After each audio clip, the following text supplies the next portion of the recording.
Kafi screenshot കേസിൽ DYFI നേതാവ് ജിതിൻ ഭാസ്കർ അറസ്റ്റിൽ. പ്രത്യേക അന്വേഷണ സംഘമാണ് ജിതിനെ അറസ്റ്റ് ചെയ്തത്. ഡിവൈഎഫ്ഐ വടകര ബ്ലോക്ക് കമ്മിറ്റി അംഗമാണ് ജിതിൻ. സ്ക്രീൻഷോട്ട് ആദ്യം ജിതിൻ വടകര സ്ക്വാഡ് വാട്സ്ആപ്പ് ഗ്രൂപ്പിലും തുടർന്ന് റിബേഷ് റെഡ് എൻകൌണ്ടർ ഗ്രൂപ്പിലും പ്രചരിപ്പിച്ചു എന്നാണ് കണ്ടെത്തൽ. ഡിവൈഎഫ്ഐ സിപിഎം പ്രവർത്തകരായ 9 പേരെ ചോദ്യം ചെയ്തു. 2024 ലോക്സഭാ തെരഞ്ഞെടുപ്പ് കാലത്ത് യുഡിഎഫ് സ്ഥാനാർത്ഥി ഷാഫി പറമ്പിലിനെതിരെ പ്രചരിച്ചതാണ് കാഫിർ സ്ക്രീൻഷോട്ട്. യൂത്ത് ലീഗ് പ്രവർത്തകൻ മുഹമ്മദ് കാസിമിനെയാണ് ആദ്യം പോലീസ് പ്രതി ചേർത്തത്. ഹൈക്കോടതി ഇടപെടലിനെ തുടർന്ന് നടത്തിയ അന്വേഷണത്തിൽ ഡിവൈഎഫ്ഐ പ്രവർത്തകൻ റിബേഷ് രാമകൃഷ്ണനാണ് ഇതാദ്യം പോസ്റ്റ് ചെയ്തതെന്ന് കണ്ടെത്തി. തുടർന്ന് അന്വേഷണം മുന്നോട്ടു പോയിരുന്നില്ല. News desk media vision. എന്റെ ഫസ്റ്റ് ഡെലിവറി ഇവിടെ തന്നെയായിരുന്നു, നിസാർ ഹോസ്പിറ്റലിൽ തന്നെയായിരുന്നു. അതൊരു 6 വർഷം മുന്നേ. അപ്പം അത് സാധാരണ ഒരു നോർമൽ ഡെലിവറി ആയിരുന്നു. പക്ഷെ അതിന് ഞാൻ സാധാരണ പെയിൻ അത്ര സഹിക്കണ ആളല്ല.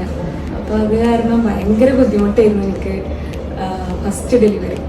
സെക്കൻഡ് പ്രഗ്നൻ്റ് ആയപ്പോൾ ഞാൻ വിചാരിച്ചിരുന്ന എപ്പിഡ്യൂറൽ ഒരു നല്ലൊരു ചോയ്സ് ആയിരിക്കും. അപ്പോഴാണ് ഞാൻ അറിഞ്ഞത് നിസാർ ഹോസ്പിറ്റലിൽ എപ്പിഡ്യൂറലുള്ളൊരു കാര്യം. അപ്പോൾ പിന്നെ ഞാനും ഹസ്ബൻഡും കൂടി അങ്ങനെ തീരുമാനം എടുത്തു.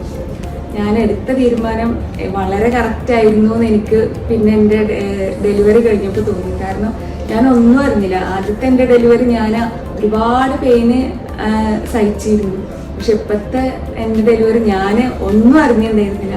പിന്നെ ഇവിടുത്തെ സ്റ്റാഫുകളായാലും ഡോക്ടേഴ്സ് ആയാലും എൻ്റെ ഡെലിവറി എടുത്തത് ശ്രുതി ഡോക്ടറായിരുന്നു.